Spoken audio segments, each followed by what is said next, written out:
오늘 5강 인간과 죄, 그래서 우리 인간론 혹은 뭐 죄론 이렇게도 불러요. 그래서 이 부분 오늘 같이 한번 살펴보도록 하겠습니다. 자, 오늘은 이제 세 가지입니다. 원래 인간 상태, 그 다음에 죄의 상태, 그다음에 언약 속 인간, 이렇게 세 부분을 나눠서 좀 살펴보도록 하겠습니다.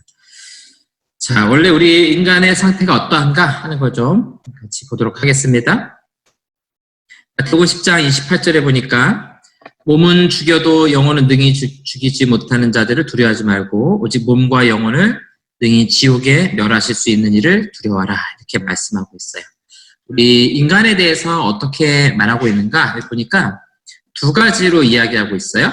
하나는 몸, 또 하나는 영혼, 이렇게 구분하고 있습니다. 일반적이죠. 우리가 사람은 몸과 영혼으로 되어 있다. 물론 이제 오늘날에는 영혼을 부정하는 사상도 많이 있죠. 유물론자들, 이런 사람들은 단순히 우리 생각이라든가 의식이라든가 이런 것들은 어떤 기계적인 활동이다. 그냥 뇌에서 돌아가는 일종의 전기적인 신호? 이렇게 생각을 합니다. 그래서 영혼이라는 걸 따로 구분하지 않아요. 왜냐하면 눈에 보이지 않기 때문에. 유물론자들은 철저히 눈에 보이고 또 검증할 수 있는 것들만 따지죠. 뭐 그런 생각들 많이 가지고 있고요. 요즘에도 또 그렇게 생각하면서도 그렇게 말하기엔 너무 좀 비인간적이다, 이런 생각이 들어서 그래도 영혼이 있긴 있을 것이다, 이렇게 추상적으로 생각하는 경우도 많이 있습니다. 그러니까 이런 종교가 없는 사람들은 여기 몸과 영혼에 대해서 그렇게 깊이 있게 고민하지 않아요.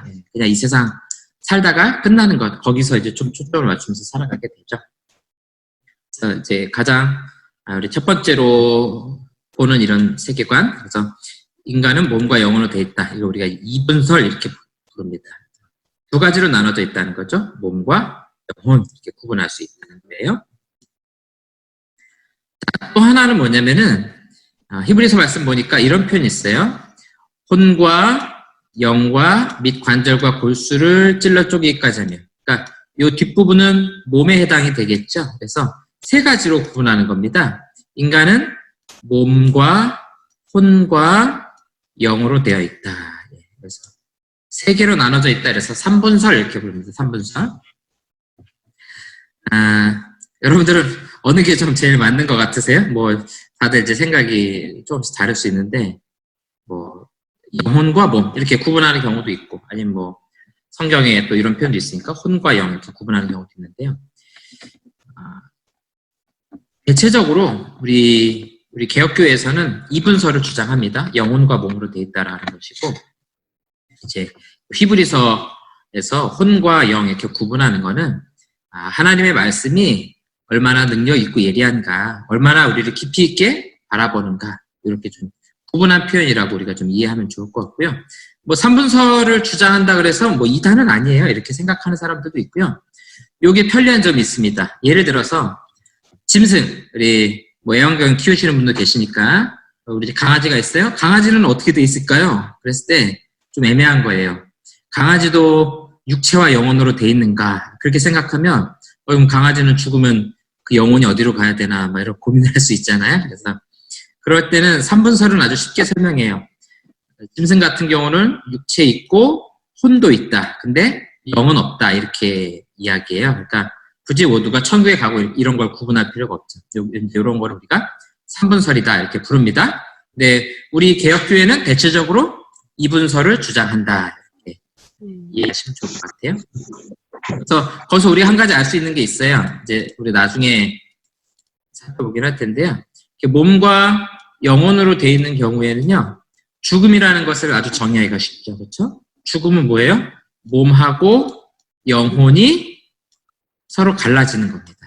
이게 서로 분리가 되는 것이 죽음이에요. 살아있다는 것은 영혼과 몸이 하나로 되어 있다는 의미입니다. 아마 나중에 우리가 또 살펴볼 것 같아요. 자, 우리 개인 영혼의 기원에 대해서 우리 한 사람 한 사람의 영혼이 어디서 왔는가? 우리 여기 지금 수업 들으시는 분이 5분, 저까지 6명인데 못 들으신 분도 있고, 우리 6명이 각각 다 영혼이 다르죠. 그렇죠? 또 우리의 영혼이 어디서 시작됐을까? 이렇게 질문할 수 있는 거예요. 또 이제 가정에 아이들이 있으신 분들은 우리 아이들의 그 영혼은 어디에서 왔는가 이렇게 우리가 질문할 수 있거든요. 자, 선제설이라는 건 뭐냐면 예전에 있던 영혼들이 현재의 영혼이 됐다. 그러니까 어디 천국 어딘가에 수많은 영혼들이 있어요. 근데 아이 한 명 태어날 때마다 한 명의 영혼이 들어오고 이게 이제 선제설입니다. 그다음에 유전설이라는 건 뭐냐면 부모에 의해서 출생할 때 육체와 함께 새롭게 생겨나서 자녀에게 전달이 된다. 고요. 마지막 세 번째는 창조설입니다. 이건 하나님께서 우리 각 개인의 영혼을 직접 창조하셨다는 거죠. 그렇죠? 이 세상에 태어날 때 하나님께서 한 사람의 영혼을 직접 주시고 창조하셨다. 이렇게 여러분들이 이해하시면 될 것 같습니다. 그다음에 하나님의 형상으로서 인간. 이제 가장 중요한 것이 바로 이 부분입니다. 우리 인간의 영혼은 하나님의 형상을 닮아 있다. 하나님의 형상이다. 이렇게 표현할 수 있어요. 창세기 1장 26절에서 27절 말씀. 네. 자, 우리 다 같이 한번 읽어보겠습니다. 시작. 하나님이 이르시되 우리의 형상을 따라 우리의 모양대로 우리가 사람을 만들고 그들로 바다의 물고기와 하늘의 새와 가축과 온 땅의 광과 땅에 기는 모든 것을 다스리게 하자 하시고 하나님이 자기 형상 곧 하나님의 형상대로 사람을 창조하시되 남자와 여자를 창조하시고. 그러니까 하나님께서 뭐라고 말씀하세요?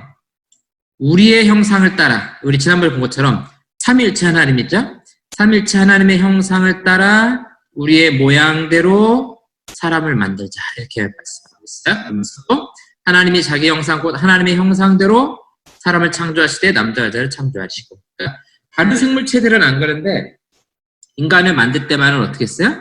하나님의 형상을 따라 하나님의 모양대로 만드셨다. 그래서 인간은 하나님의 형상대로 지음받았다. 이게 인간이 다른 생물, 다른 동물과 구별되는 아주 독특한 점입니다. 아주 가장 중요한 부분이죠. 그래서 인간만이 하나님에 대한 참된 신앙을 가질 수 있고 하나님의 속성을 그대로 물려받았어요. 그렇죠? 지난번에 공유적 속성, 비공유적 속성 이런 얘기 했었죠. 그렇죠? 네. 그래서 문화라는 건 어디서만 발달해요? 인간만 발달해, 인간만. 그러면 어떤 분들은 이렇게 말할 수 있어요. 아유, 뭐, 걔들도 보니까 자기네끼리 막 모여 다니고, 뭐, 자기네끼리 뭐 하고 하던데요? 그럼 문화라는 것이 되려면요, 발전을 해야 됩니다, 발전을. 예전하고 똑같으면 안 돼요. 이렇게 발전을 해야 문화가 되는 거거든요. 근데 동물들은 어때요? 2000년 전 동물이나 지금이나 똑같아요. 근데 인간은 어때요? 2000년 갈 것도 없죠? 우리가 어릴 때는 저렇게 안 했는데 이거 뭐냐면 벌써 문화가 달라지고 있다는 거예요. 요즘에는 그러죠. 중2라고 중2하고 세대 차이 난다 그러잖아요. 그러니까 그만큼 문화라는 것이 발달해 가거든요. 인간만이 가진 특징이에요. 그리고 우리가 잘 아는 그 지혜 인간, 뭐 호모사피엔스, 도구를 쓰는 인간 이런 것들이 다 어때요? 인간만이 도구를 쓰거든요. 원래 그 원시 사회에서는 인간이 되게 약하잖아요. 짐승에 비해서. 근데 짐승의 세계를 이길 수 있는 아주 결정적인 게 뭐냐면은 창 같은 걸 쓰기 시작하는 겁니다. 우리 그 사회 시간에 배웠던 뭐 구석기, 신석기, 뭐 간석기, 뗀석기 이런 거 기억나시죠? 예. 그게 왜 의미가 있는 건가? 저도 배울 때 뭐 굳이 뭐 뗀석기, 간석기 이런 거 해야 되나 했더니 지금 와서 보니까 이 돌을 떼어낸 정도가 아니라 막 갈아가지고 날카롭게 하잖아요. 그럼 일종의 무기, 창 같은 걸 만드는 거예요. 그걸 만드는 순간 야생에 있는 모든 짐승들과 싸워서 이길 수 있게 된 거예요. 인간만이 이런 표현 써서 좀 그런데 진화, 이건 뭐 무슨 꼬리가 없어서 이런 진화가 아니고 이전의 능력에 비해서 지금의 능력이 막 향상이 되는 거거든요. 이런 식의 진화하는 발전해가는 이런 능력이 다 어디서 나온 거예요? 이 하나님의 형상, 하나님 닮았기 때문에 나오는 거예요. 그러니까 오늘날 기술 개발이 되고 이런 것들은 하나님 닮았기 때문에 나온 거예요. 그래서 하나님 보시면서 얼마나 흐뭇하시겠습니까? 이렇게 인간이 하나님의 능력을 가지고 개발하고 우리 이렇게 영상으로 수업하는 거 하나님께서 보시면서 어떠시겠어요? 누구 닮아서 이렇게 지혜로울까? 역시 날 닮아서 지혜롭구나 이렇게 기뻐하시겠죠. 네, 인간만이 하나님의 형상을 닮았다 하는 겁니다. 네, 우리 네. 자, 이제 이 부분에 대해서 조금 카톨릭하고 개신교가 조금 주장이 달라요. 자, 카톨릭은 이렇게 막 형상하고 모양을 구분해요. 하나님의 형상, 하나님의 모양. 좀 철학적으로 구분하는 건데, 그래서 뭐라고 말하냐면, 죄로 인해서 하나님의 모양은 파괴됐지만 형상은 보존되고 있다. 이런 식으로 말하는 겁니다. 자, 그래서 모양은 파괴됐지만 형상은 남아있기 때문에 형상의 특징, 예를 들어서 이성이라든가 자유의지라든가 이런 것들은 얼마든지 보존된다 하는 겁니다. 예. 뭐 맞는 말 아닌가 또 맞다고 생각하는 사람도 있거든요. 네, 이렇게 되면 상당히 많은 문제들이 발생해요. 뭐냐면은 자유의지 같은 게 문제예요. 예를 들어서 우리가 우리의 힘으로 선을 행할 수 있는가? 우리의 힘으로 하나님을 알아갈 수 있는가? 그랬을 때 이 카톨릭에서는 뭐라고 말하는 거예요? 이게 잘 보존되어 있기 때문에 우리는 얼마든지 선을 행할 수 있고 얼마든지 우리 스스로 하나님을 찾아갈 수 있다. 이렇게 말하는 거죠. 그렇죠? 그러니까 이게 이제 큰 차이가 이제 앞으로 나게 돼요. 우리 개혁파 신앙을 볼까요? 두 번째 보시면 형상과 모양이라는 것을 구분하지 않아요. 이거 두 개 구분하지 않고 같은 의미예요. 하나님 닮았다는 같은 의미로 봐요. 그래서 하나님의 형상, 하나님의 모양이 파괴가 됐어요. 죄로 인해서. 그래서 이런 영적인 특징들이 파괴됐기 때문에 죄로 인해서 선을 행할 능력이 없다라고 우리가 주장하는 거죠. 그래서 이 개신교, 개혁교에서는 우리 인간의 이성도 문제가 생겼고 자유의지도 문제가 생기고 우리 스스로는 하나님을 바르게 알아갈 수 없고 찾을 수 없는 상태가 됐다는 것이죠. 그럼에도 불구하고 우리 속에 파괴가 됐지만 조금 남아있는 하나님의 형상이 여전히 우리 속에 있다라는 것입니다. 그래서 우리는 죄로 인해서 하나님을 찾을 수 없고 하나님의 형상이 상당히 파괴가 됐기 때문에 선을 행할 수 없어요. 그럼에도 불구하고 인간은 하나님의 형상입니다. 그래서 우리 옆에 있는 사람들을 바라볼 때 뭘로 바라봐야 돼요? 하나님의 형상으로 바라봐야 되는 거죠. 그래서 사람들을 바라보면서 어떤 사람 능력이 있고 어떤 사람은 뭐 능력이 없고 잘나고 못나고 이런 것들에 의해서 인간의 가치를 높이고 낮추고 이거는 옳지 않은 거죠. 왜 그래요? 우리가 보기에 아무리 미련하고 부족해 보이는 사람이라 할지라도 누구의 형상을 가지고 있는 겁니까?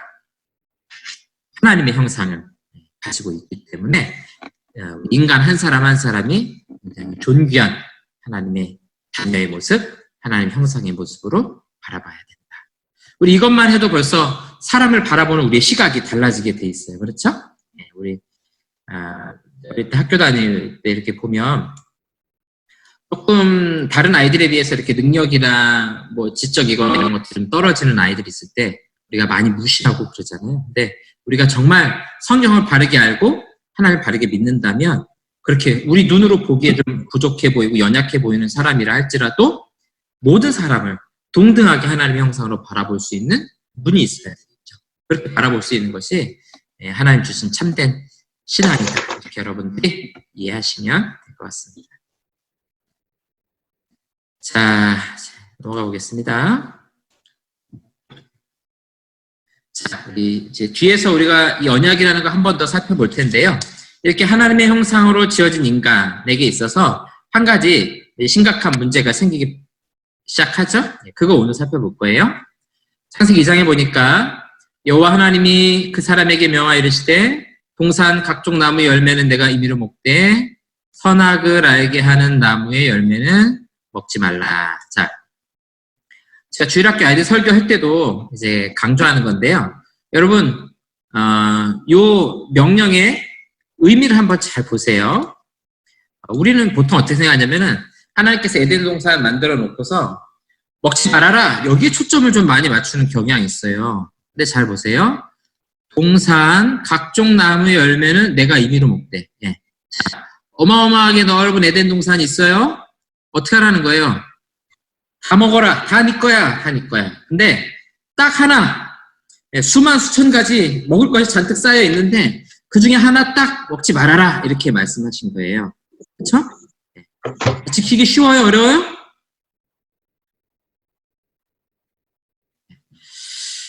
그래서 제가 저한테 설교할 때 이렇게 비유를 합니다. 우리 이제 여기 롯데백화점 데 가까우니까 저 롯데 에비뉴얼에서부터 롯데마트, 롯데백화점까지 어마어마하게 넓은데 어떤 물건인지 너네 다 갖고 싶은 대로 가져가도 된다.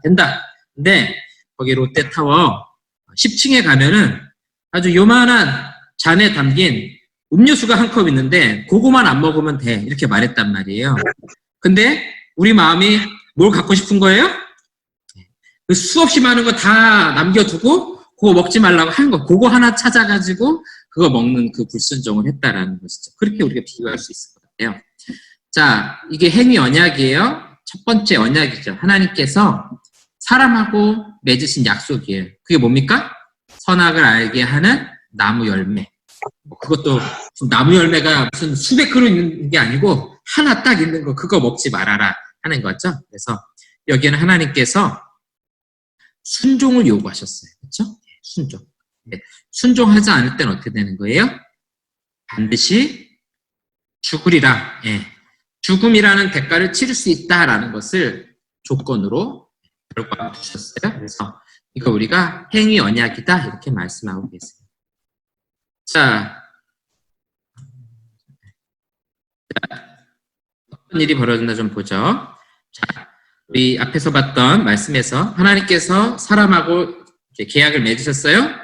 뭐 하지 말라고요?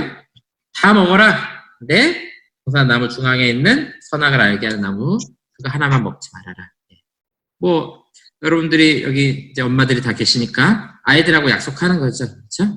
엄마가 냉장 속에 뭐 많이 잔뜩 해놨으니까 다 먹어. 먹어도 되는데 여기 엄마가 먹어야 되는 약 있으니까 요거 건들지 마. 그렇게 얘기한 거예요. 자, 그러면 누구하고 누가 약속한 거예요? 엄마하고 우리 아들, 딸하고 약속한 겁니다. 우리 다시 성경으로 와서 선악을 알게 하는 나무 열매 먹지 말아라. 자, 이 계약, 언약, 당사자가 누구하고 누구예요? 하나님과 인간이 맺은 언약이에요. 그 다음에 약속은 뭡니까? 이거 잘 지키면 하면 축복이 있고 영광 있는 영원한 생명이 있다. 그렇죠? 엄마가 넌 그 약 하나만 안 먹으면 돼. 나머지 너 마음껏 먹어도 돼.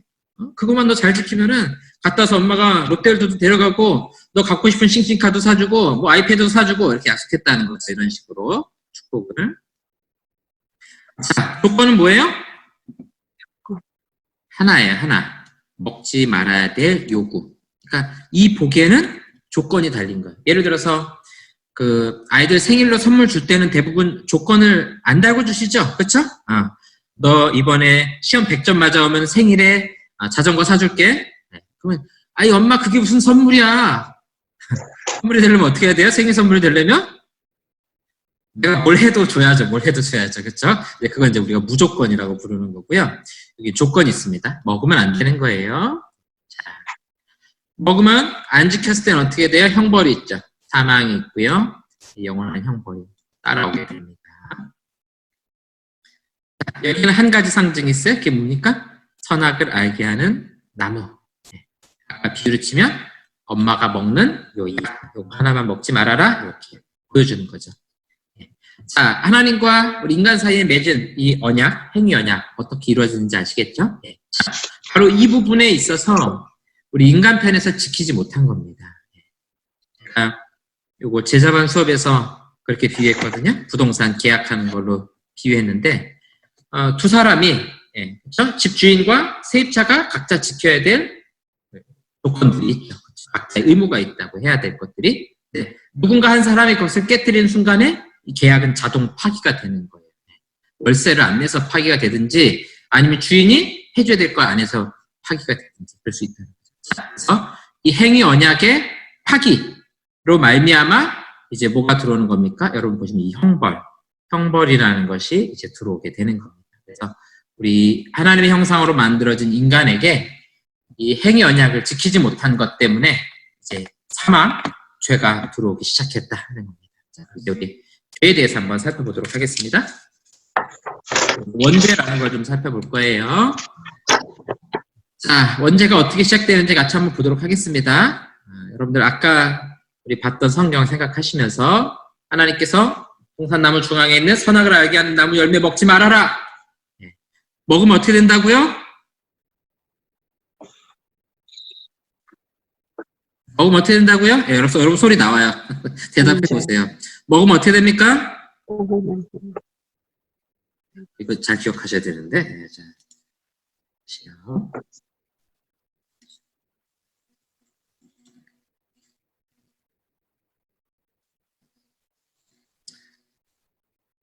여기 다시 한번 보고 갈게요. 네, 자, 먹는 날에는 반드시 어떻게 된다고요? 죽으리라 그랬어요. 죽으리라. 예, 이거 잘 기억하시고요. 자, 뱀이 와서 말합니다. 뱀이 가장 간교한 짐승이라고 했어요. 이렇게 말하는 거죠, 여자한테. 하나님이 참으로 너희에게 동산 모든 나무 열매를 먹지 말라 하시더냐. 자, 질문 이상하죠? 네, 엄마가 분명히 뭐라 그랬어요? 냉장고에 있는 거랑 상에 차려놓은 거랑 너 다 먹어라 이렇게 말했는데 옆집에 있는 애가 와서 뭐라는 거야? 야, 너네 엄마가 집에 있는 거 아무것도 먹지 말래? 이렇게 말하는 거랑 똑같은 거예요. 뭐가 이상하죠? 예. 원래 하나님이 하셨던 말씀을 왜곡하기 시작하는 거예요. 죄라는 거 이렇게 들어오는 겁니다. 하와가 이렇게 말하죠. 동산 중앙에 있는 나무 열매는 하나님의 말씀에 먹지도 말고 만지지도 말라. 자, 뭐가 이상하죠? 먹지도 말고, 오케이. 만지지도 말고, 이거 있어요, 없어요? 없어요. 없는 게 갑자기 들어왔어요. 그 다음에 너희가 죽을까 하노라. 자, 이것도 이상하죠? 원래 뭐가 돼야 돼요? 반드시 죽으리라 이렇게 가야 정상이죠. 근데 죽을까 하노라 이렇게 바꿔버린 겁니다. 자, 그리고 이제 본격적으로 거짓말을 하는 겁니다. 그것을 먹는 날에는 너희 눈이 밝아져 하나님과 같이 되어 선악을 알 줄 하나님이 아시니라. 뱀의 말은 뭐예요? 너 그거 먹으면 하나님처럼 된다니까? 하나님이 그거 무서워가지고 안 주는 거야. 야, 너네 엄마가 그 조그만 병에 있는 거 그거 먹지 말라 그랬어? 야, 그거 되게 맛있는 거라서 엄마 혼자 먹으려고 그러는 거야. 이렇게 거짓말을 하고 있는 거가 똑같아요. 자, 하나님 말씀에 대한 거짓말과 왜곡. 이게 죄가 들어오는 아주 전형적인 방식이에요. 전형적인 방식. 학교 다닐 때 보면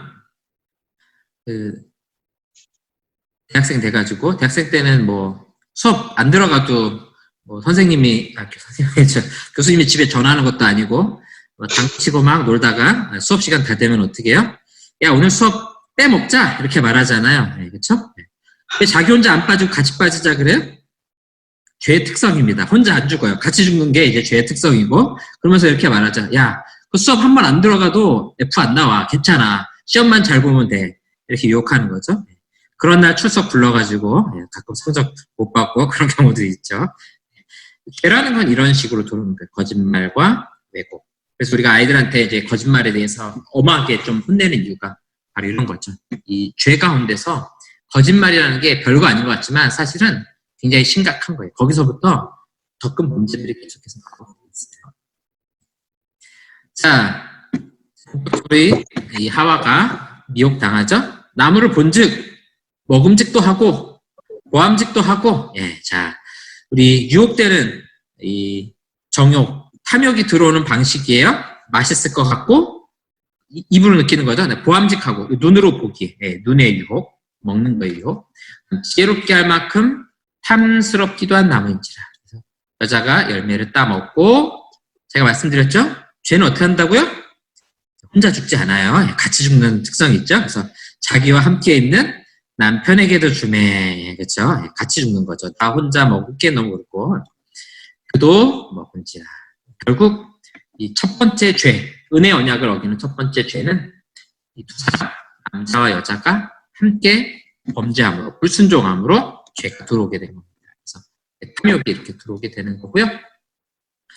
죄의 전파력이 무엇인지 우리에게 잘 보여주고 있습니다. 자, 결과 우리 앞에서 본 것처럼 이제 형벌, 사망이 들어오고 영원한 형벌이 들어오게 되죠. 여러분들 보시면 이 원지의 결과 1번부터 제가 7번까지 쭉 해놨어요. 죄가 이제 그 죄라는 것이 뭐 사람 죽인 것만 죄가 아니라 불순종한 게 죄거든요.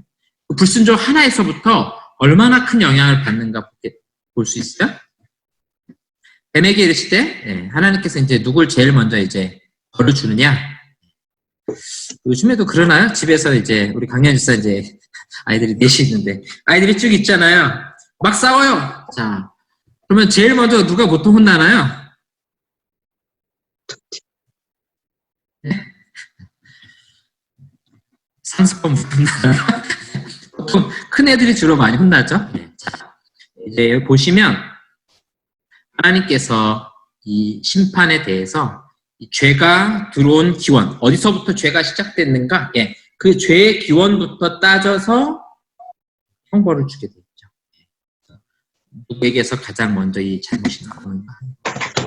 그래서 이 뱀이 받아야 될 저주가 있죠. 그래서 다른 모든 짐승보다 더욱 저주를 받아 배로 다니고, 그다음에 살아있는 동안 흙을 먹을지니라. 땅을 계속해서 기어야 되는 형벌. 그다음에 내가 너로 여자와 원수가 되게 하고. 그래서 인간의 후손과 원수가 되는 저주를 받게 되죠. 이 뱀이 제일 먼저 첫 번째 저주를 받게 됩니다. 그 다음에요. 또 저에게 이르시되 내가 임신하는 고통을 크게 더하리니. 이 여자가 받은, 여인이 받은 형벌이죠. 일종의. 그게 뭐냐면은 임신과 출산의 고통을 받게 된 것이죠. 그러니까 이런 죄가 없었다면 아이를 낳고 하는 것에 이런 고통이 따를 이유가 없었는데 여기에 큰 고통이. 그래서 심지어 이것 때문에 이제 생명을 잃기도 하는 경우도 많이 있죠. 그 다음에 또 하나 뭐냐면 남편을 원하고 남편은 너를 다스릴 것이니라. 남편으로부터 다스림 받게 된다라는 이런 형벌을 받게 됩니다. 물론 이제 이 해석에 대해서는 여러 가지 의미가 다양하게 있기도 한데요. 그냥 우리는 성경에 있는 본문 그대로만 같이 한번 받아들이도록 하겠습니다. 자, 그 다음에 땅이 저주를 받습니다. 보세요. 땅은 너로 말미암아 저주를 받고. 자, 땅이 누구 때문에 저주받아요?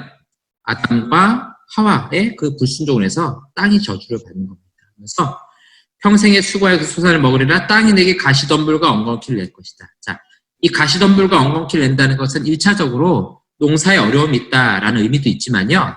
이 가시덤불과 엉겅퀴라는 것이 유익하지 않은 것들이잖아요.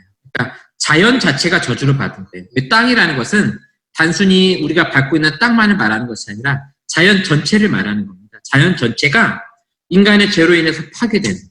이 가시덤불과 엉겅퀴가 사람과 가장 문제는 누구냐면 사람하고 갈등 관계를 만들어 버리는 겁니다. 농사 짓는데 농사 제대로 지을 수 없게 만들잖아요.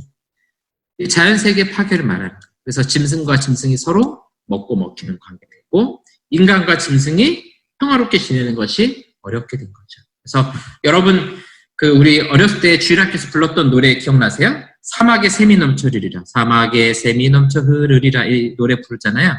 2절에 보시면 독사굴에 어린이가 손 넣고 장난쳐도 물지 않는 그 노래 기억나시죠? 그렇죠?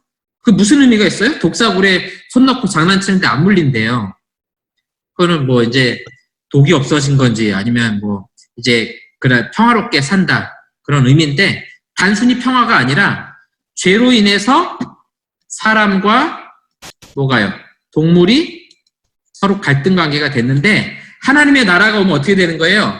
그 갈등 관계가 사라지고 평화롭게 공존하는 시대가 온다는 거죠. 그렇죠? 그래서 원래 에덴 동산에서는 아담이 짐승들의 이름을 막 지어주잖아요. 같이 공존하는 사회였다고요. 근데 죄로 인해서 어떻게 해요? 이제는 인간과 짐승이 공존하는 게 쉽지가 않은 사회가 돼버린 거예요. 그렇죠? 여러분들이 예수님 잘 믿는다고 저 야생에 가서 사자를 바라보면서 이리 와라 좀 안아보자 그러면 사자가 예수님 잘 믿으니까 가서 안길까요? 그렇지 않아요. 이미 죄로 인해서 짐승과 사람이 갈등 관계가 돼버린 겁니다. 인간과 자연이 대립하는 관계가 되어버렸다. 물론 모두가 다 그런 건 아니겠죠. 우리 집 또리 우리 집 애완견은 제 말 잘 듣던데요. 네, 그런 관계들이 모든 분야에 있는 건 아니지만 기본적으로 길들였기 때문에 그런 거죠. 자, 우리 뱀이 저주받았어요. 그 다음에 여자가 저주받았고, 그 다음에 자연이 저주를 받았습니다. 그 다음에 이제 남자의 고통 뭡니까? 일하는 고통. 그래서 원래 에덴 동산에서 이름을 지어주는 것도 일종의 일이에요. 일 자체는 굉장히 신성하고 좋은 겁니다. 근데 일하는 데 있어서 뭐가 따라오는 거예요? 수고라는 고통이 따라온 거예요. 왜냐하면 땅이 가시덤불과 엉겅퀴를 내는 거죠. 그렇죠? 우리 남편분들 돈 버는 것이 쉬워요? 어려워요? 우리 남편은 쉽던데요? 이렇게 하시면 되겠지만 대체적으로 힘들죠. 가서 막 갈등하고 또 남자들의 세계는 또 막 싸우는 세계예요. 그래서 남자들 직장 생활 하는 데는 다 일종의 싸움이에요. 내 옆에 앉아있는 사람과 경쟁 관계이고 싸움의 관계이고 벌써 살아남아야 되고 하잖아요. 이런 것들이 다 죄로 인해서 우리에게 들어온 이 노동의 고통. 원래 노동은 거룩한 것이었는데 고통이 돼버린 겁니다. 그래서 우리가 일에 대해서 잘 이해하셔야 돼요. 일 자체가 저주는 아니에요. 일하는 건 굉장히 하나님 기뻐하시는 겁니다. 저주는 아니에요. 근데 인간을 거스르는 가시덤불과 그다음에 엉겅퀴로 인해서 괴롭게 되었다. 노동이 괴로운 거예요. 그래서 직장에서 상사한테 괴롭힘 당하고 또 다른 동료들과 관계가 힘들고 이런 것들이 다 어디서 온 거다? 죄로부터 시작하고 있다. 여러분들이 그렇게 이해하시면 됩니다. 가족끼리 서로 위로해 줘야 돼요. 남편은 일하는 고통을 겪는 거고 또 우리 아내들은 아이를 낳고 기르고 양육하고 이런 고통, 어려움들이 있는 거를 좀 서로가 이해하면 너무 좋을 것 같아요. 자, 그 다음에 이제 모든 인간에게 보편적인 저주입니다. 뭐냐면 흙으로 돌아갈 때까지 흙으로 돌아가게 된다는 거예요. 원래 흙에서 지었기 때문에 흙으로 돌아가죠. 너는 흙이니 흙으로 돌아갈 것입니다. 사망이 들어온 겁니다. 사망, 이제 죽음이라는 것이 인간에게 본격적으로 들어오기 시작한 거예요. 이게 우리의 죽음이 그래서 죄로 인한 일종의 형벌입니다. 그때까지 땀 흘려야 먹을 수 있는. 원래 에덴 동산은 어땠어요? 하나님이 잘 차려놓은 그 밥상들, 그렇죠? 밥상 위에 먹는 것들, 그거 먹고 이름 지어주고 동물하고 재밌게 교제하고 하나님하고 교제하고 이런 좋은 세상에서 땀 흘려서 고통하는 이런 세상으로 바뀌게 됐다. 무엇 때문에 그렇다고요? 죄 때문에. 이게 다 죄 때문에. 이렇게 말할 때, 저 아담과 하와 저 777 못하게 그걸 못 지켜가지고 이러시면 안 돼요. 우리 모두가 다 그 죄에 동참한 겁니다. 자, 또 하나 우리 모든 인간에게 보편적으로 온 겁니다. 에덴 동산에서 쫓겨납니다. 자, 이 중요한 의미예요. 에덴 동산에서 내보냈어요.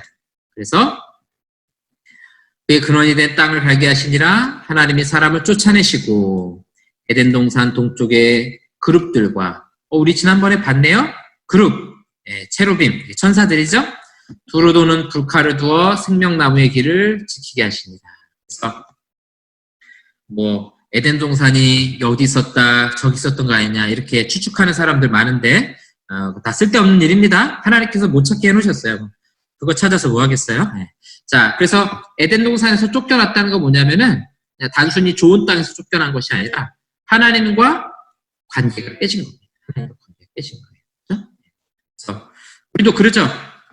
가족끼리, 부부끼리 그럴 수도 있고 자녀들하고 그럴 수도 있지만 이렇게 가끔 싸우잖아요. 싸우고 나면 어때요?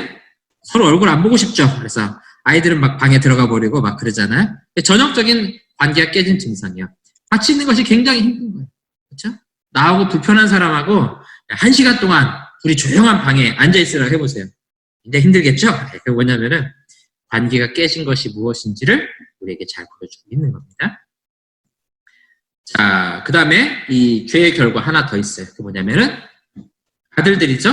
가인과 아벨이 있는데 큰아들 가인이 동생 아벨을 어떻게 해요? 쳐서 죽이게 됩니다. 이 최초의 살인, 창세기 4장에 가면 등장하는 것이 그 앞에 아담과 하와의 그 불순종, 죄로 인한 결과입니다. 그래서 이제 7가지 정리했는데 땅과 인간이 저주를 받고 하나님과 관계가 깨졌다는 것. 그러니까 우리가 구원받았다, 구속함을 받았다라는 것은 이 원죄의 결과, 지금 보고 있는 7가지 있잖아요. 이런 것들이 거꾸로 회복되는 거라고 생각하시면 돼요.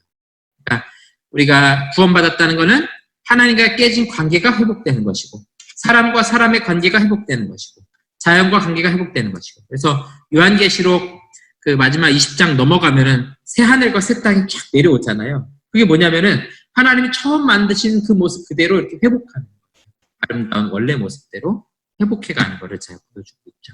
이사야에서 우리 아까 불렀던 그 노래처럼 독사굴에 어린이가 손 놓고 장난쳐도 물지 않는 그런 나라, 사람과 자연이 회복되는 나라. 예, 그게 바로 구원의 나라, 구속의 나라라는 것을 우리에게 잘 보여주고 있어요. 자, 죄에 대해서 좀 정리하겠습니다. 죄라는 것은 하나님에 대한 불순종이다. 이게 핵심이에요. 불순종, 죄의 핵심, 불순종. 그래서 나는 법 없이도 살 사람이야. 이런 사람들 있잖아요. 그렇죠? 실제 법 없으면 그 사람들 다 죄 짓습니다. 왜 그러냐면 우리 속에 죄가 있어서 그런데 그 사람들 생각하기에는 뭐 남의 돈 안 뺏고 살인죄 안 저지르고 이런 거를 죄 안 짓는다고 생각하지만 가장 핵심적인 죄는요. 하나님에 대한 불순종. 하나님을 믿지 않는 것. 그 자체가 가장 큰 죄라는 겁니다. 원인은 어디 있었어요? 아담과 하와가 행위 언약. 동산의 중앙에 있는 선악을 알게 하는 나무 열매 먹지 말아라 한 것을 어기고 불순종했다는 거예요. 결과는 뭐였어요? 하나님의 형상에 대한 상실, 형상이 파괴되고 전적으로 부패하게 되었다. 우리 모두가 다 죄를 지을 수밖에 없는 존재가 되었다. 이거는 우리 모든 사람에게 동일하게 나타나는 겁니다. 보도록 하죠. 죄의 본질 7가지 보겠습니다. 죄는 특별한 악이다. 직접 책임을 져야 한다. 자, 이 말의 이제 의미를 우리가 참 잘 살펴봐야 되는데요. 이거는 죄라는 거는 우리 안에 어떤 해결해야 될 문제가 있는 특별한 악이라는 거예요. 예를 들어서 뭐 요즘에 동성애 문제 이런 것들이 많이 나오고 있는데 사회에서는 그런 것들에 대해서 당연히 죄로 취급만 뿐만 아니라 자기 책임도 아니라고 말하잖아요. 근데 성경은 그렇게 말하지 않아요. 그거는 너가 분명히 책임을 져야 될 거다. 예를 들어서 내가 도둑질을 했어요? 이렇게 말할 수 있죠. 아, 나는 원래 태어날 때부터 이런 성향으로 태어났어요. 또 어떤 사람은 난 어릴 때 우리 집에 가족이 좀 문제가 있어서 어쩔 수 없이 이렇게 자라났습니다. 자, 그럼 그 사람 봐줄 수 있어요? 봐줄 수 없어요. 자기가 그런 환경에 자랐다 하더라도 법의 울타리를 넘어서는 것은 죄예요. 우리가 가지고 있는 원죄도 그렇다는 거예요. 우리 한 사람 한 사람이 스스로 책임을 져야 돼요. 내가 죄인으로 태어난 것, 내가 책임을 져야 될 일이라는 겁니다. 자, 죄는 절대적이에요. 시대에 따라서 선이 되거나 악이 되는 것이 아닙니다. 자, 이 시대에 따라서 바뀌는 거 우리가 상대윤리라고 불러요. 반대로 우리는 절대윤리에 해당이 돼요. 구약에서도 동성애는 안 된다. 구약에서도 부부를 떠나서 성적인 행위를 하는 것 죄다 이렇게 성경이 분명하게 말씀하고 있어요. 근데 이 시대는 어때요? 시대가 바뀌면서 동성애 그건 뭐 사랑이야 개인적으로 존중해줘야 돼 이렇게 말하죠. 그 다음에 뭐 부부를 떠나서 성관계를 갖는 거 요즘에 뭐 그냥 다 드라마가 다 막 그런 얘기잖아요. 그걸 죄로 여기질 않아요. 근데 우리 그렇게 고백하지 않는다는 거예요. 성경이 죄라고 말하는 것은 구약 시대에도 죄이고 신약 시대에도 죄이고 지금도 죄이고 미래에도 여전히 그것은 죄다 이렇게 말씀하고 있는 겁니다. 그러니까 나는 자라난 환경이 안 좋아서 자꾸 남의 거에 손댑니다. 성경은 도둑질하지 말라 하는 것을 어긴 죄라고 분명히 이야기하는 거죠. 그래서 우리는 이 절대윤리, 절대적인 기준을 가지고 지킨다 하는 겁니다. 그 다음에 죄는요 하나님과 그 의지에 관계되어 있습니다. 그래서 죄는 율법에 대한 불순종입니다. 그래서 이 기준이라는 것은 하나님의 의지, 하나님의 뜻, 그것을 기록한 게 율법이잖아요. 그것을 어기는 것, 불순종이 결국은 가장 중요한 죄다. 이렇게 성경은 말씀하고 있는 겁니다. 자, 그 다음에 보겠습니다. 네. 자, 죄는요, 죄책과 오염을 내포한다. 자, 죄책이라는 거는 죄에 대한 책임이에요. 책임을 져야 된다는 거죠. 형벌을 받아야 된다는 거죠. 그 다음에 오염은 뭐예요? 뭔가 묻은 거잖아요. 그렇죠? 예. 뭔가 묻은 거. 우리 요즘에 그 바이러스 얘기 많이 나오는데 거의 똑같습니다.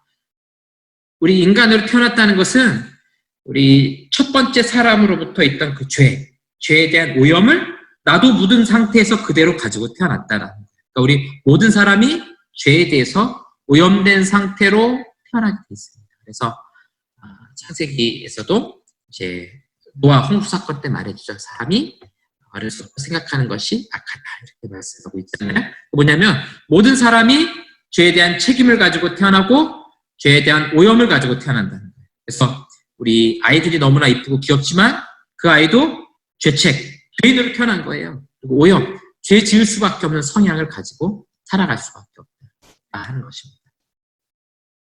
그다음 죄는 그 자리를 마음에 두고 있다. 우리 전인격적인 거예요. 내 마음은 죄를 안 짓고 싶은데 내 손이 막 가서 짓는 것이 아니라 우리 마음에 있는 우리 전인격이 거기에 함께 동참하고 있다. 두 번째, 외부적 행위로만 연결되어 있지 않고 마음의 동기까지 포함된다. 그러니까 예를 들어서 세상 법은 이렇게 될 수 있죠. 어떤 사람 미워했어요. 잡혀가나요?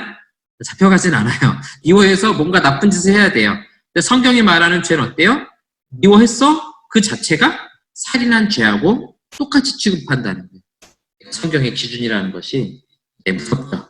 내 마음과 동기까지 함께 살피고 있다는 거예요. 마음과 동기까지. 자, 우리 죄를 두 가지로 구분해 보겠습니다. 하나는 원죄, 하나는 자범죄. 그래서 이 원죄, 오리지널 신이라는 것은 아담과 하와가 범죄한 것, 거기서부터 모든 사람이 죄책과 오염을 가지고 태어난다. 그래서 우리가 죄인으로 태어나는 거예요. 다 죄인으로 태어나서 죄 지을 수밖에 없는 성향을 모두가 다 가지고 있다. 그 다음에 자범죄라는 것은 이제 그런 우리 인간이 우리 스스로 짓는 죄죠. 원죄는 내 손으로 하진 않았어요. 그러나 내가 지은 것과 똑같아요. 자범죄는요, 내 손이 직접 했습니다. 그리고 내 마음에서 직접 악한 생각과 동기를 가지고 있습니다. 정리해보면 아담이 범한 죄의 죄에 대한 책임이 우리에게 전가된 것입니다. 내가 짓지 않았지만 마치 내가 살인죄를 지은 것처럼 책임을 갖고 있는 거죠. 이걸 우리가 대표성의 원리라고 말해요. 모든 사람이 죄인인 겁니다.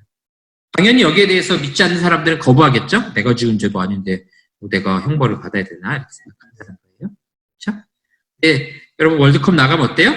내가 축구 안 찼는데 우리나라가 16강에 떨어졌어요. 억울해요, 안 억울해요?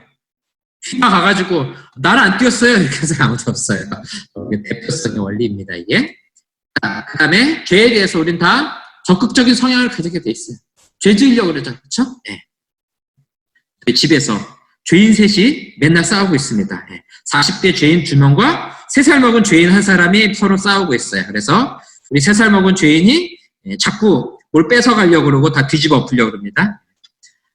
40대 죄인이 그 죄인을 막 혼내기도 하고 그럽니다. 보면서 우리 서로가 다 그런 성향을 가지고 있구나 하는 거 보고 있어요. 자, 전적인 부패. 이건 뭐냐면 이거 우리 개혁교회, 우리 장로교회 특별한 교리예요. 사람이 하는 바 모두가 악하며 카톨릭은 이거 인정하지 않아요. 우리에게 어떤 선한 의지가 남아있다라고 당연히 얘기하죠. 그리고 우리 교단 말고 다른 교단들도요. 전적 부패 인정하지 않아요. 그래도 우리에게 선을 행할 능력이 조금 있다고 말해요. 그래서 여러분 우리 이렇게 말하죠. 여러분 예수님 믿으시죠? 네. 우리 천국 갈 때까지 하나님께서 우리를 붙잡아 주셔서 한 사람도 놓치지 않고 천국까지 가게 돼요. 우리 의지가 아니에요. 우리 힘이 아니에요. 내 힘으로 하나님을 그렇게 붙들 수가 없어요. 그런데 우리 교단이 아니라 다른 교단에 가면은 이렇게 말합니다. 내가 예수님 믿어야 가요. 그 말은 반대로 말하면 내가 원하면 예수님을 안 믿을 수도 있다 하는 거예요. 그래서 우리 주변에 있는 여러 교단들에서도 그렇게 말합니다. 그래서 언제든지 내가 원치 않으면 천국 안 갈 수 있다. 이렇게 열어놓게 됩니다. 아마 여러분들은 조금 납득이 안 가신 분도 계실 수 있어요. 근데 우리가 조금 이런 교리가 좀 차이가 있어요. 그래서 그분들한테 가서 그거 틀렸습니다. 이렇게 얘기하시면 안 돼요. 그렇게 얘기하지 마시고 이건 우리만의 좀 독특한 교리인데요. 성경이 사실 거의 이렇게 말하고 있어서 우리가 이렇게 받아들일 수 있어요. 생각하는 바가 모두 악하다. 물론 여기서 말하는 선이라는 것은 하나님이 기뻐하시는 선을 말하는 거예요. 근데 하나님 알지 못하는 사람들도 착한 일 많이 하잖아요. 그렇죠? 네. 네. 그런 것들은 하나님 보시기 어때요? 하나님 형상을 닮은 것의 일부예요. 그러나 그 선을 가지고 하나님께 이르거나 구원에 이를 수 있는 선이 아니라는 겁니다. 여러분 요거를 잘 기억해 주세요. 그다음 전적 무능력. 이건 하나님을 향해 순종하거나 선을 행할 능력이 없다는 거예요. 네. 전적 부패. 이렇게 악하기 때문에 순종할 수 있는 능력도 없어요. 내 힘으로 하나님 믿을 수 없고요. 내 힘으로 하나님께 온전히 순종을 다 할 수 없다는 거죠. 성령께서 도와주시지 않으면 우리는 온전한 순종을 드릴 수 없는 존재다 하는 겁니다. 자, 자 번째는요. 이 원죄로부터 우리 앞에서 봤던 이 원죄로부터 나오는 악한 생각과 악한 의지들을 말합니다. 교만, 질투, 증오, 유욕 이런 내적 생활의 죄. 우리 마음속에 있는 거죠. 이런 것도 다 죄예요. 그 다음에 사기치는 거, 도둑질, 살인, 간음 이런 외부적인 것도 다 죄입니다. 이렇게 죄로 구분하시면 되고요. 우리가 다 죄질 수밖에 없는 인간이다. 거듭 말씀드리지만 그럼에도 우리한테는 일부 선을 행할 능력이 있어요. 그렇죠? 여기 뭐 여러분들은 예수님 잘 믿으시니까 하나님께서 그런 능력 주시잖아요. 근데 예수님 안 믿는 사람 중에도 착한 일 하려고 노력하는 사람들이 있어요. 그렇죠? 그게 뭐냐면 아까 제가 말씀드린 때 하나님의 형상이 파괴됐지만 일부 남아있다고 말씀드렸죠. 그렇죠? 예. 그 하나님의 형상 때문에 그래요. 이 세상에 선을 행하려고 하는 사람들. 그렇지만 분명한 거. 그거 가지고 하나님의 선에 이를 수 없다. 하나님의 구원에 이를 수 없다. 이렇게 정리하셔야 됩니다. 자, 이제 우리 인간에 대해서 또 죄인에 대해서 잘 살펴봤어요. 우리가 다음 주에는 끝난 거 아닙니다. 이제 우리가 하려고 이 언약에 대해서 볼 건데, 이 언약은 왜 보냐면, 우리의 구원을 하나님의 약속을 따라 우리에게 구원을 주셨기 때문에 그래요. 그래서 우리 언약을 살펴볼 건데요. 다음 주에 하게 될 예수 그리스도, 구원자 예수 그리스도, 그다음에 인간과 예수 그리스도, 죄와 예수 그리스도를 연결하는 다리가 바로 이 언약입니다. 그래서 오늘 마지막 파트에 살펴볼 거는 바로 이 언약입니다. 자, 창세기 6장에 보니까 하나님이 노아와 언약을 맺으세요. 계약이라고 사실은 표현했대요. 근데 교회에서는 계약이라 그러면 좀 불편해 하시더라고요. 그래서 그냥 언약이라는 표현 씁니다. 그러나 너와는 내가 내 언약을 세우리니 너는 내 아들들과 내 아내와 내 며느리들과 함께 그 방주로 들어갔고, 이제 홍수로 심판하실 때 하나님께서 노아와 언약을 맺습니다. 약속을 하시는 거죠. 그러면서 너희 노아의 가족들을 내가 살려주고 구원해주겠다 이렇게 말씀하십니다. 그래서 이 언약이라는 단어가 여기 히브리어가 좀 깨졌는데요. 히브리어 베리트라는 단어예요. 이게 자르다라는 뜻도 있어요. 그래서 이 기원이 여러분 예전에 주몽이라는 그 드라마 혹시 기억나실지 모르겠는데 거기서 너무 오래된 얘기인가요? 그 주인공이 송일국이 주인공이었잖아요. 주몽이었잖아요. 자기 아들을 원래 아들이 있죠. 그렇죠? 유리가 이제 나중에 고구려의 두 번째 왕이 되잖아요. 근데 처음에 헤어지거든요. 그래서 유리한테 뭘 줘요? 나무 같은 걸 줘요. 그러면서 잘라주든가요? 주면서 나중에 이걸 가지고 나를 찾아와라. 그러면 너가 내 아들인 줄 내가 알겠다. 일종의 징표를 주는 거잖아요. 그렇죠? 예. 그래서 고대 사회에서 계약을 맺을 때 어떻게 하냐면은 이렇게 생긴 나무에다가, 그때 이제 종이 같은 게 없으니까 나무에다가 여러 가지 내용을 씁니다. 계약사항을 써요. 그 다음에 이거를 이렇게 자르는 거예요. 딱 잘라가지고 하나 가져가고 내가 하나 갖고, 네. 계약을 맺다는 게 결국 이렇게 자르다는 거죠. 우리나라에도 좋은 표현이 하나 있습니다. 네. 최근에 생각난 건데, 여러분 우리 그 기차표 예약할 때 보통 어떻게 표현하죠? 표를 끊다 그러죠. 표를 끊다. 네. 요즘엔 표 안 끊죠. 옛날에 과거에는 표를 끊었어요. 그 종이로 되어 있는 걸 딱 잘라가지고 가져갔단 말이에요. 기차표를. 그래서 표를 끊다, 이게 뭐냐면은 표를 예매해서 가져간다 이런 뜻이잖아요. 이런 것처럼 이 자르는 것, 잘라 가져가는 것, 이 히브리어에서도 이게 원래 자르다 이런 의미가 있고요. 또 하나는 묶는다는 의미가 있어요. 묶는다. 그래서 그 뭐 전세나 월세로 사는 때 그 계약서 같은 거 쓰잖아요. 저도 처음에 결혼 전에 그 원룸 계약할 때 계약서 쓰더라고요. 그래서 중개업자가 와가지고 같이 도장 찍거든요. 그렇게 이 사람하고 내가 계약을 맺었다는 것은 하나로 묶였다라는 그런 의미가 있는 겁니다. 그런 의미가 있다. 이렇게 여러분들이 이해해 주시면 될 것 같고요. 신약에서도 나오죠. 예수님께서 많은 사람을 위하여 흘리는 바 나의 피 곧 언약의 피니라. 예수님의 죽으심은 약속의 피다 이렇게 말하고 있죠. 그래서 이거를 헬라어, 그리스어로 디아데케 이렇게 부르는데요. 두 가지 의미가 있어요. 약속이라는 의미가 있고요. 유언이라는 의미가 하나 또 있습니다. 언약이라는 표현이. 그러니까 이거를 우리가 유언의 피다 이렇게 말할 수 있겠죠. 많은 사람을 위하여 흘리는 바 나의 피 곧 유언하는 피다. 그러니까 예수님의 죽음을 통해서 유언은 죽어야 효과가 있는 거 아니에요. 효력이 발생하는 거 아니에요. 그렇죠? 예수님의 죽음을 통해서 구원이라는 것이 사람들에게 전달이 되는 거죠. 그런 식으로 약속, 유언 두 가지 의미가 있다. 자, 보통 인간들 사이의 계약 같은 단어예요. 같은 단어예요. 그다음에 고대 사회에서는 또 당사자가 동등한 입장에서 계약을 맺게 돼 있어요. 동등한 입장에서. 그래서 서로 지켜야 될 의무와 조건들이 있습니다. 물론 요즘에는 동등하지 않아도 계약 맺죠. 그렇죠? 예. 그 집주인하고 세입자하고 동등해요? 동등한 것 같기도 하고요. 어떤 면에서 집주인에게 많은 권리가 있지만 또 요즘에는 또 세입자도 막 지켜주고 하니까 법적으로 그러면 동등해요. 근데 만약에 직장에서 노동 계약을 맺었어요. 사장님과 직원이 계약을 맺었습니다. 그때 어때요? 불공평하다라고 생각하지만 사실은 어떤 입장에서 상당히 동등해요. 왜냐면은 사장님이 계약을 깨도 파기가 되고 직원이 계약을 깨도 파기가 되는 거예요. 그렇죠? 사장님은 마음대로 했는데 그 관계가 유지될 수 있나요? 그렇지는 않거든요. 그래서 계약이라는 것은 동등한 입장에서 의무가 있고 조건들이 있는 겁니다. 그래서 이제 두 나라가 이렇게 있을 때 아니면 이렇게 임금 왕과 신하가 있을 때도 마찬가지죠. 그래서 예를 들어서 좀 약한 나라가 큰 나라에게 뭐 조공을 주기도 하고 뭐 이렇게 바치기도 하고 그럴 수 있죠. 그럴 때 큰 나라 입장에서는 어때요? 너네가 한 달에 한 번씩 이렇게 나한테 뭘 보내주면 너희 나라가 어려움 당할 때 우리가 가서 도와줄게.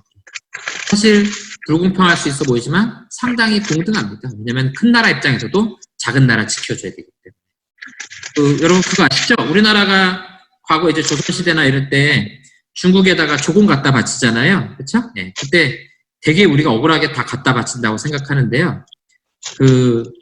기록들을 자세히 보면요. 꼭 그렇지가 않아요. 예를 들어서 우리나라가 뭐 말 100피를 갖다 줬다. 그러면 중국은 사실 거대한 나라잖아요. 조그마한 나라에서 말 100피 갖다 줬는데 그래 고맙다 잘 먹을게 하지 않는다는 거예요. 말을 100피를 가져오면은 우리나라에서는 더 좋은 것 10배로 갖다 바치는 거예요. 사실은 조공이라는 게. 그런 면에서 우리나라에서 계속해서 그런 것들을 주는 이유가 이런 계약관계, 일종의 계약관계를 계속 지켜가는 거예요. 우리가 받는 혜택도 있죠. 그런 식으로 원래 계약이 이루어지는 거죠. 고대 사회에. 자, 쌍방이 각자가 정해진 약정이 있어요. 그렇죠? 여러분 약정 그러면은 핸드폰 약정하고 그 정수기 약정 이런 거 자꾸 생각나잖아요. 그렇죠? 네. 지켜야 될 게 있단 말이에요. 한 달에 얼마씩 내야 되고 얼마 이상 뭐 사용해야 되고 돈을 내야 되고 이런 것들이 있죠. 또 반면에 핸드폰 업체에서도 지켜야 될 게 있죠. 통화가 잘 돼야 되고 뭘 제공해줘야 되고 그런 거 생각하시면 돼요. 사용자 입장에서도 지켜야 될 게 있고 또 그것을 제공하는 업체 입장에서도 우리에게 주는 혜택이 있고 어느 한쪽에서 지키지 못하면 파기돼요. 그렇죠? 네. 핸드폰비 안 내면 자동으로 이건 약속이 파기될 수 있는 거예요. 우리 행위언약은 아까 우리 앞에 살펴봤던 인간에게 순종을 요구했던 것이 행위언약이에요. 근데 우리가 잘 아는 것처럼 어때요? 조건이 있었고 지키지 못했기 때문에 하나님의 심판이 따르게 됐어요. 그렇죠? 첫 번째 하나님이 인간과 맺으신 언약 어떻게 됐어요? 계약 파기. 네, 이 계약 파기됐다는 거죠. 자, 근데 하나님께서 우리를 사랑하셔서 이거 계약 파기되도록 그냥 내버려 두시는 것이 아니에요. 그렇죠? 어쨌든 어떻게 해서든 이제 지켜가시겠죠. 그래서 하나님께서 준비하신 게 뭐냐?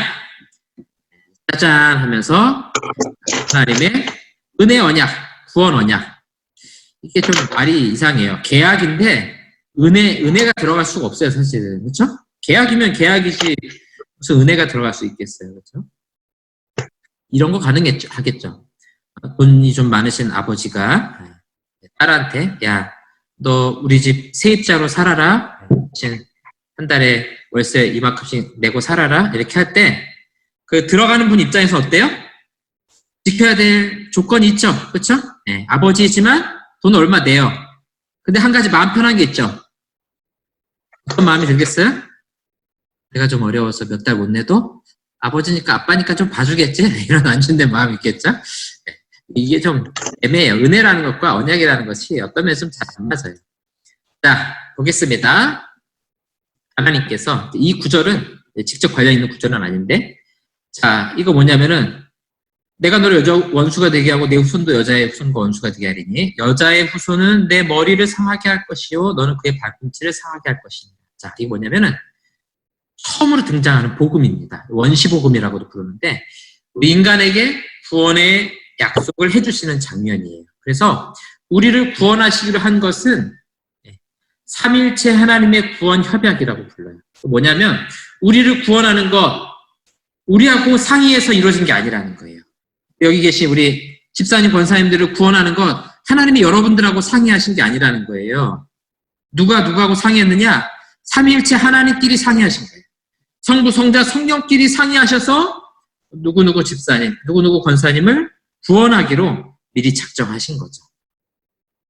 그래서 하나님 인간에게 일방적으로 구원을 약속해 주셨어요. 여긴 조건이 없습니다. 그렇죠? 여러분들 구원받는데 우리가 어떤 면에서 조건이 없어요. 뭘 잘 지켜서 구원받았나요? 약속을 우리가 잘 지켜서 구원받았어요? 그러면 어떤 분들이 이렇게 생각하세요. 믿었으니까 구원받죠. 그런데 믿는다는 건요. 어떤 조건을 지키는 게 아니에요.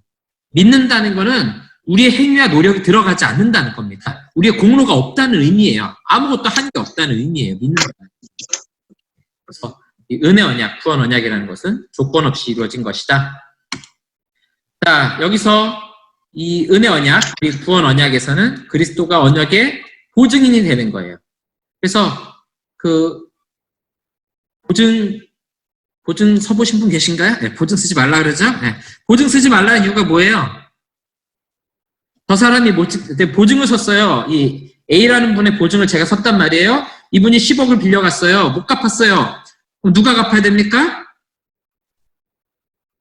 제가 갚아야 됩니다. 제가 갚아야 돼요. 왜요? 제가 보증 섰으니까. 그러니까 우리 구원에 있어서 내가 할 수 없으니까 누가 책임지는 거예요? 보증인. 누굽니까?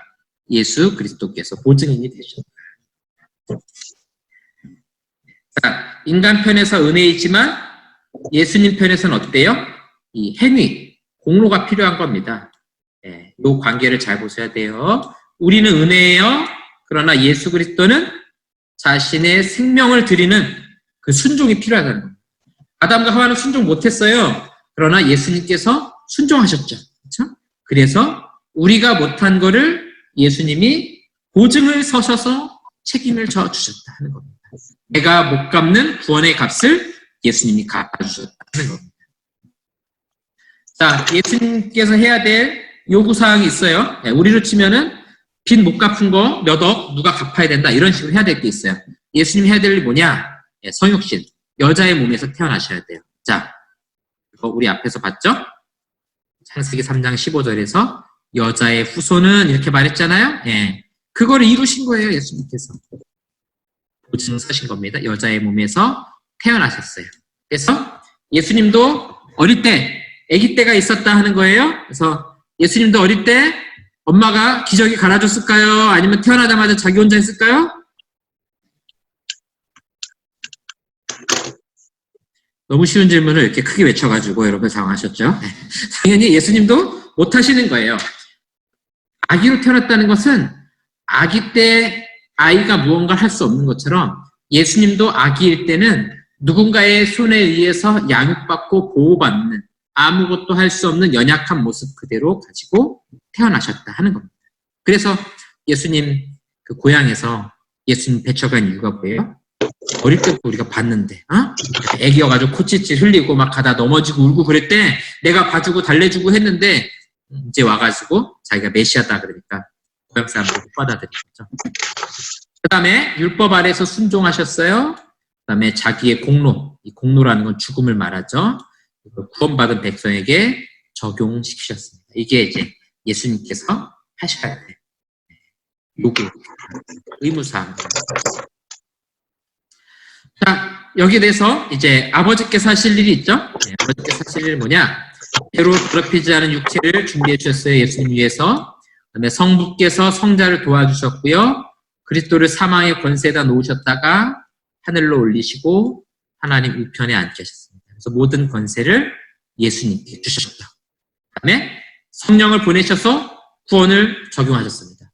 이 은혜 언약이라는 거 있어서 아버지가 하실 일이 있고 아들이 할 일이 있어요. 그 다음에 성령이 하실 일이 있죠.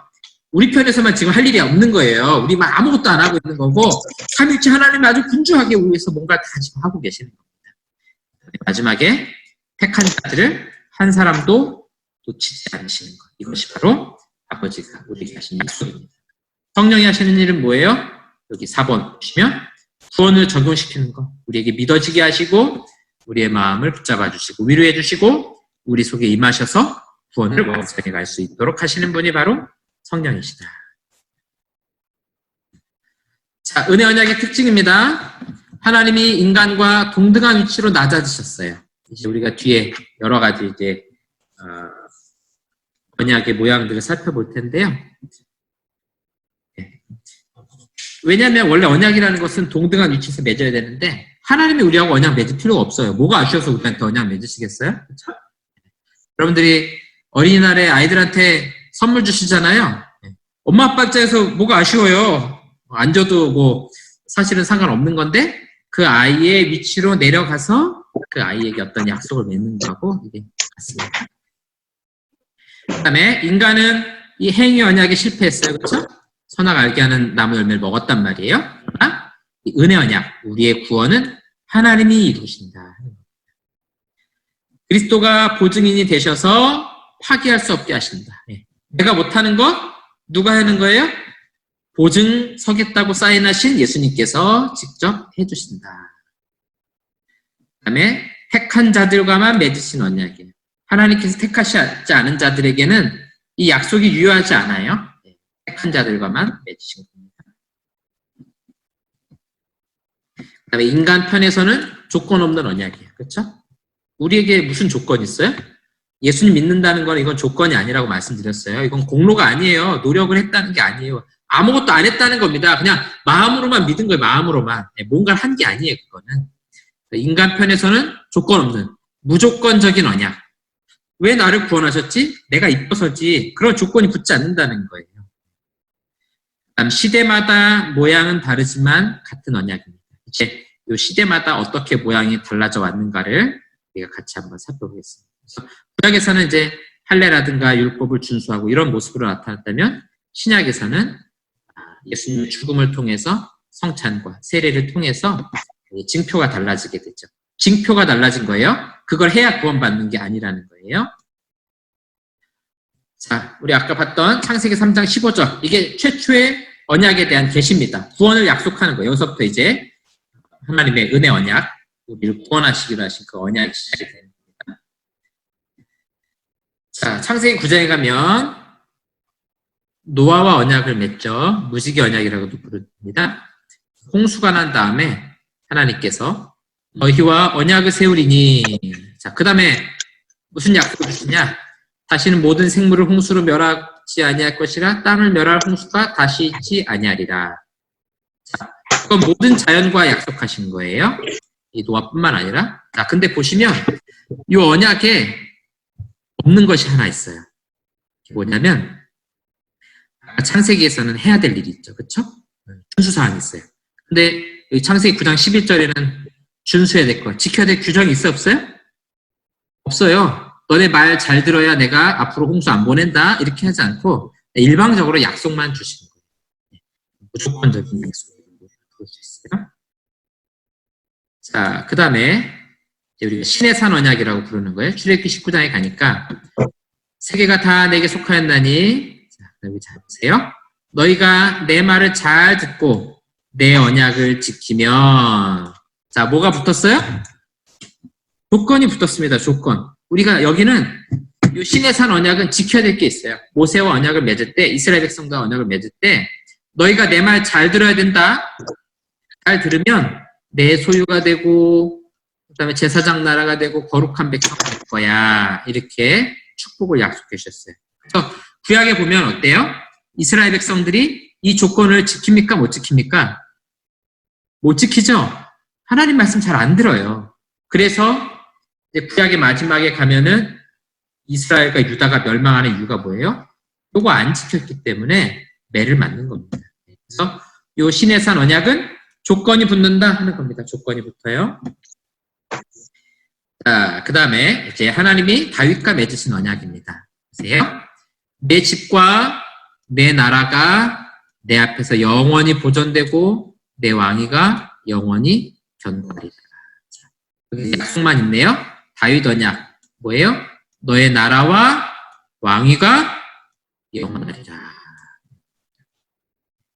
근데 이거 다윗의 가문이 어때요? 솔로몬까지만 이 나라가 이어지고 분열이 되죠. 그 다음에 또 더 세월이 흘러서 이 나라가 사라지게 되죠. 그래서 이 언약이 완전히 깨진 것처럼 보여요. 근데 여러분 마태복음에 가면 어때요?